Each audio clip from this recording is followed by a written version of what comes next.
নমস্কার বন্ধুরা, অভিনব জ্যোতিষ ব্লগে তোমাদের সবাইকে আবার একবার স্বাগত জানিয়ে আজকে নতুন আর একটা ব্লগ শুরু করছি।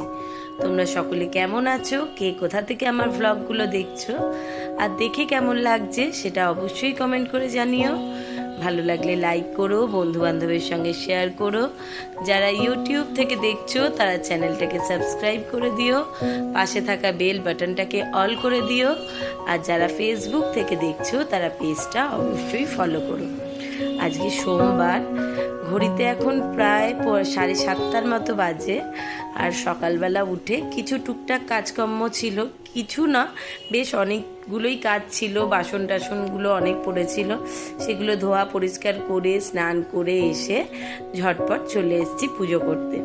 আজকে রিকের স্কুল আছে, কিন্তু সেভাবে আমার রান্নার কিছু নেই। রান্নার নেই বলতে ভাতটা তো বললামই বসিয়ে দিয়ে এসেছি। আর গতকাল গরম, লোডশেডিং সব মিলিয়ে সেভাবে কেউ খাবার খেতে পারেনি। অনেকটা মাংস আছে, সেটা বার করে রেখেছি, গরম করে দেবো, সেটা দিয়েই রিক খেয়ে বেরোবে। আর এদিকে এই মানিক প্ল্যান্ট গাছটা দেখো, বেশ সুন্দর কিন্তু বড় হয়েছে, দেখতেও খুব সুন্দর লাগছে। চলো রিককে গিয়ে আগে দেখি ভাতটা হয়ে গেছে নাকি, খেতেটা দিয়ে নি।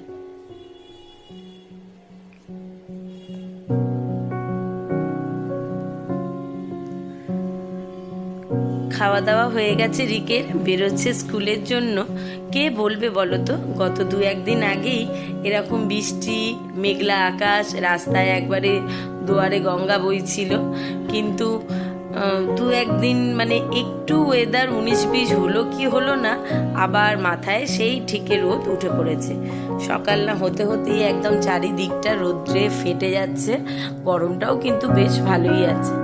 আজকে যদিও রিকের একটু তাড়াহুড়ো করে হয়ে গেছে, ঘড়িতে প্রায় 9:10 মতো বাজতে যায়, তো ও বললো হয়ে গেছে, যখন মা বেরিয়ে যাই তাহলে ধীরে সুস্থে আস্তে আস্তে পৌঁছে যাওয়া যাবে। আজকে সোমবার বললো স্কুল কোচিং একসঙ্গেই আছে, কিন্তু সাইকেল নিয়ে বেরোলো।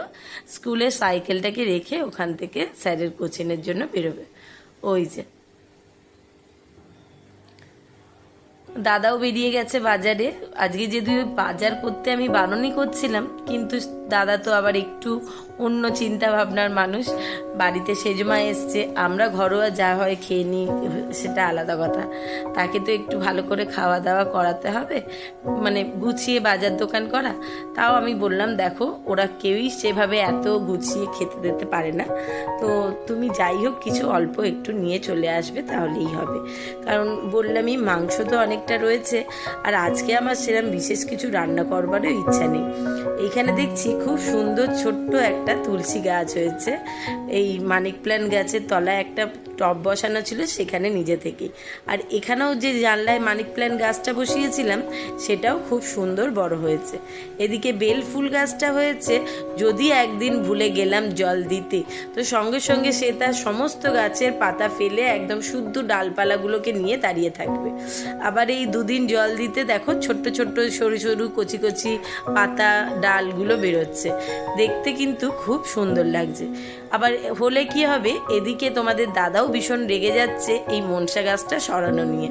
কারণ এ যা দিনে দিনে ডালপালা ছড়িয়ে বড় হচ্ছে, এবার জানলা থেকে বেরিয়ে না ছাদ অবধি পৌঁছে যায়।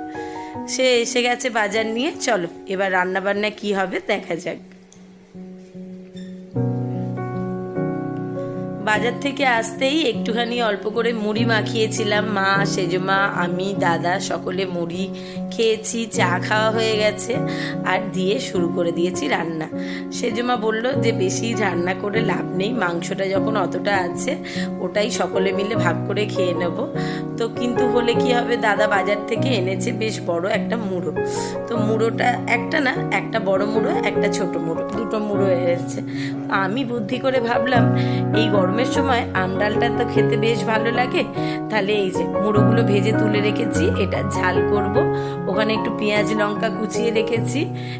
আর এনেছে আজকে লাল নোটে শাক ভাজা, মুড়োর ঝাল, আম দিয়ে টক ডাল, আর একটু আলু মাখা করব, আর তার সঙ্গে পাঁপড় ভাজা। আর মাংস তো রয়েছে, সব মিলিয়ে দুপুরে খাওয়া হয়ে যাবে। রিক বেরিয়েছিল বলে সকালবেলা ভাতটা একেবারেই সকালে করে নিয়েছিলাম সকলের জন্য। শুধু ডালটা সেদ্ধ করে রেখেছি, ওটা পরে আম দিয়ে ফোটাবো। আর আগে মুড়োর ঝালটা করে নিচ্ছি। একদিকে প্রেসারে আলুটাও সেদ্ধ করে নিয়েছি, ওটা একটু পেঁয়াজ লঙ্কা ভেজে মাখাবো আর করব পাঁপড় ভাজা। তাহলেই হয়ে যাবে, রান্নাও কমপ্লিট। আবার দাদাও বেরোবে অফিসের জন্য, ঝটপট করে তাহলে সব কাজ সারা হয়ে যাবে।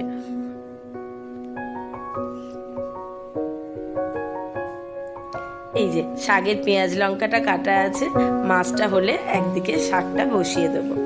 খাওয়া দাওয়া সেরে নিয়ে দাদা বেরিয়ে পড়েছে অফিসের জন্য। যদিও আজকে একটু লেটে বেরোচ্ছে, তাই জন্য অসুবিধা হয়নি, টুকটুক করে সমস্ত কাজ গোছানো হয়ে গেছে। ঘড়িতে প্রায় 1:30টার মতো বাজে। ও বেরোলে আমরাও খাওয়া দাওয়া সেরে নেবো। ছেলে তো আজকে স্কুল করে ফিরবে, আর বাড়িতে ফিরলেই সারাদিন বাজে ভীষণ রকম ক্লান্ত হয়ে যায়। তাই চায় বাড়িতে এসেই ঝটপট যাই রান্নাবান্না হবে খেয়েটে একটু রেস্ট নিতে। যদিও আজকে রেস্ট নেবে কিনা সেভাবে সেটা বলতে পারছি না, কারণ তার তো 2 সঙ্গী রয়েছে ঘরে। আর তার একটা যে কোনো সঙ্গী হলেই হলো, সে ছোট বড় মাঝারি কোনো বয়সের মাপকাঠি নেই। যার সঙ্গেই পারবে বকবক করতে তার সঙ্গেই কিন্তু মজে যাবে। তো আমিও সন্ধেবেলা মনে করলাম ছেলে এসে খাবে, দাদাও ফিরবে, তো ঝটপট করে আটাগুলো মেখে নেচি কেটে কিছুক্ষণ ঢাকা দিয়ে রেখেছিলাম। দিয়ে সন্ধে দিয়ে এসে রুটিগুলো সব করে নিচ্ছি। এদিকে রাত্রিবেলা রান্না করব কাবলি চানা। তো সকালবেলা দাদা চানা এনে দিয়েছিল, সেটা ভিজিয়েও রেখেছি, কিন্তু টুকিটাক একটু আধটু মশলা দেখছি নেই, সেটা খেয়াল করিনি, বলাও হয়নি। তাই জন্য মা সেজমাকে মনে করেছি পাঠাবো দোকানে। শুধু শুধু বসে আছি করে ভীষণ রকম আমার মাথা খারাপ করে দিচ্ছে। তাই জন্য বলবো বসে থেকে তো লাভ নেই। মেয়ের বাড়ি যখন এসছো তখন খেটে খাও। যাও দুজন মিলে যা নড়তে নড়তে গল্প করতে করতে বাজারে যাও, আমার টুকিটাকি যা জিনিস আনবার আছে এনে দাও। আর তোমাদেরও যা পছন্দ, সন্ধেবেলা মুড়ি খাওয়ার জন্য একটু চপ সিঙ্গারা যা পছন্দ, যেটা ইচ্ছা হবে সেগুলো খেয়ে নেবার জন্য ওই যে দুজন মিলে বেরিয়ে পড়েছে, যাচ্ছে বাজারে। ওই দেখো,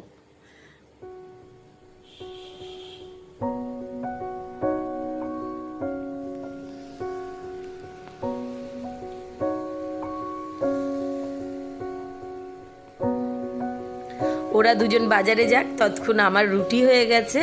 এদিকে প্রেসারে কাবলি চানাটাকে সেদ্ধ করে নেব। সকালবেলায় ভিজিয়ে দিয়েছিলাম, বেশ সুন্দর ভিজে বড় বড় মতো হয়েও গেছে। আর প্রেসারে অল্প করে জল গরম বসিয়ে দিয়েই গেছি যে ওরা বেরোচ্ছে, একবার দেখে আসি। তো এখানে জলের মধ্যে কিছুই না, এই কাবলি চানাগুলো দিয়ে দেবো। আর তার সঙ্গে অল্প সামান্য স্বাদ মতো একটু লবণ, একটু হলুদ গুঁড়ো, একটু কাঁচা লঙ্কা আর দুটো ছোট এলাচ আর একটু দারচিনি, এই দিয়ে 3-4টে সিটি দিলেই কাবলি চানাগুলো হয়ে যাবে। দিয়ে নাবিয়ে এর মশলাটা রেডি করে নেবো। চানা সেদ্ধ থাকলে, মশলা রেডি থাকলে আলু কেটে ভেজে ঝটপট রান্নাটা করতে বেশি সময় লাগবে না। আমি তো আমার কাজে ভীষণ রকম ব্যস্ত, মশলা কষছি, আলু কাটছি, তরকারি বসাবো। আর এখানে যা বেশ সুন্দর গল্প করে করে সন্ধেবেলা, যেহেতু দুপুরবেলা খাওয়া দাওয়া বেশ তাড়াতাড়ি হয়ে গেছে, বিকেলবেলাও খেতে চাইছিল না। আমি বললাম সন্ধেবেলা বেশ অনেকক্ষণ, এখনও রাত্রিবেলা খেতে 10টা 10:30টার আগে তো খাওয়া হবে না, ততক্ষণ বরং একটুখানি চপ সিঙ্গারা যা পাও নিয়ে এসো, দিয়ে মুড়ি খাও। আর এনারা শুধু যে বসে মুড়ি খাচ্ছে তা তো নয়, আমাদের 8-10 ভাই বোনের ছোটবেলাকার যত স্মৃতি যত গল্প সব উগরে দিচ্ছে। কে কি ছোটবেলা করতাম, কোন টাকার নেচার ছিল, কে কিভাবে বড় হয়েছি, সব গল্প একসঙ্গে শুনতে কিন্তু মজা লাগছে ভীষণ রকম। আর তার সঙ্গে আনন্দ। আমি আমার আর সব ভাই বোনেরা দাদারা ছোটবেলা থেকে কিভাবে বড় হয়েছি তার অনেকটা স্মৃতি জানা থাকলে আবার অনেক কিছুই তো স্মৃতির বাইরে, যেগুলো আমরা ভুলে গেছি বা জানা নেই। আমাদের আগে যে সমস্ত দাদা দিদিরা আছে তাদের কথা, বিভিন্ন রকম গল্প করতে করতে দিনগুলো কিন্তু বেশ মজাতেই কাটছে। আর এদিকে আমার চানাও সেদ্ধ হয়ে গেছে, আলুটাও ভাজতে বসিয়ে দিয়েছি কেটে নিয়ে। আর ওদিকে মিক্সির জারে করে রেখেছিলাম পেঁয়াজ, রসুন, কাঁচা লঙ্কার পেস্ট। এদিকে কথা বলতে বলতে পায়েসটা করেছি, আর মনে হচ্ছে দুধটা আজকে একটু ফুটে গেছে। মানে সিময়ের পায়েসটাই করতে বলেছিল দাদা, ঘরে সবই আনা ছিল, দুধও এনে দিয়েছিল, কিন্তু একটু ফুটে গেছে বলে মনে হচ্ছে দুধটা একটু কম হয়েছে। যাই হোক, যা হয়েছে তা হয়েছে, এই খেয়ে নিতে হবে, কিছু আর এখন করবার নেই।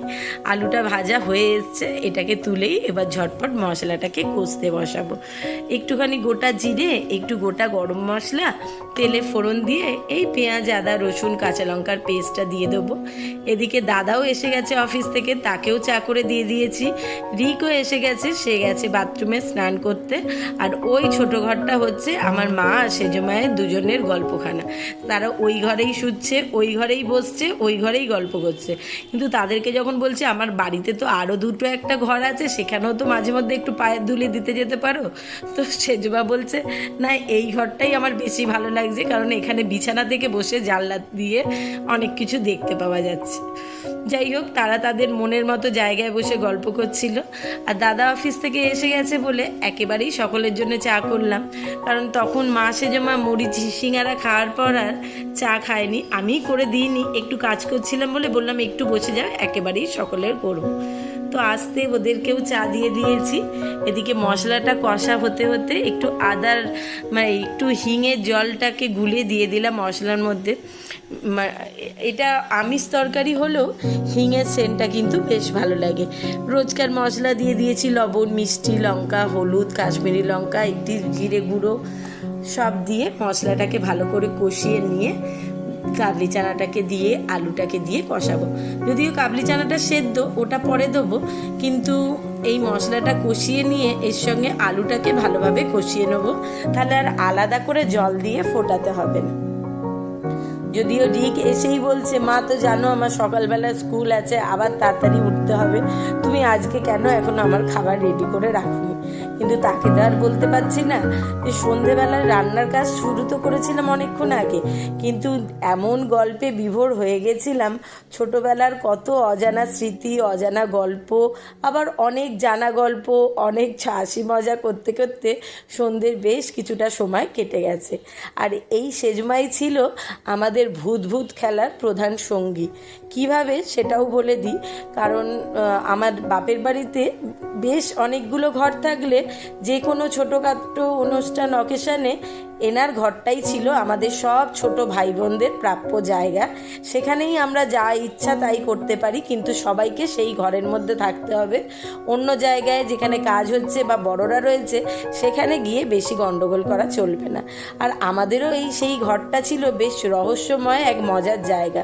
বেশ অনেকগুলো ভাই বোন ছিলাম, প্রায় 8 বোন, আর দাদা 2জন হলেও তারা আমাদের দলে খুব একটা ঢুকতে আসতো না, কারণ 2 দাদাই আমাদের থেকে কিন্তু বেশ বড়, আর দিদিভাইও বড়।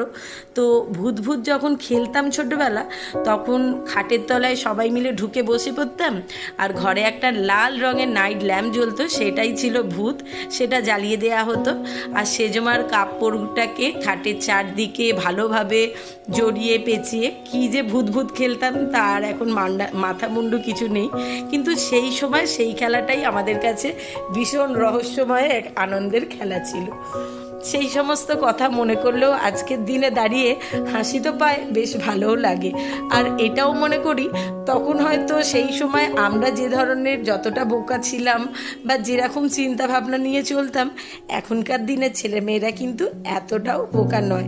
তারা জানে কোনটা লাইট, আর সেটাকে লাইট বলেই মানতে হবে, সেটা মোটেই কখনো ভূত হয়ে যাবে না। চলো, কথা বলতে বলতে রান্নাটা তো প্রায় হয়ে এসছে, মশলাও কষানো হয়ে গেছে। তা হলো এটাকে আরও কিছুক্ষণ একটু জল দিয়ে ফুটিয়ে নেবো, কারণ একটু ঝোল না রাখলে পরে চানাটা আবার বেশ মশলা টেনে নেয়। একটু ওপর থেকে হয়ে নামাবার সময়তে কাসুরি মেথিও দেবো, আর একটু গরম মশলা, একটু ভাজা মশলা সব দিয়ে নামাবো। এই তরকারিটা আবার তোমাদের দাদা আর রিকের দুজনেরই ভীষণ পছন্দের। আজকের ব্লগটা এখানেই শেষ করছি। সবাইকে শুভরাত্রি জানিয়ে সকলে ভালো থেকো, সুস্থ থেকো। খুব শিগগিরই নতুন ব্লগ নিয়ে ফিরে আসছি।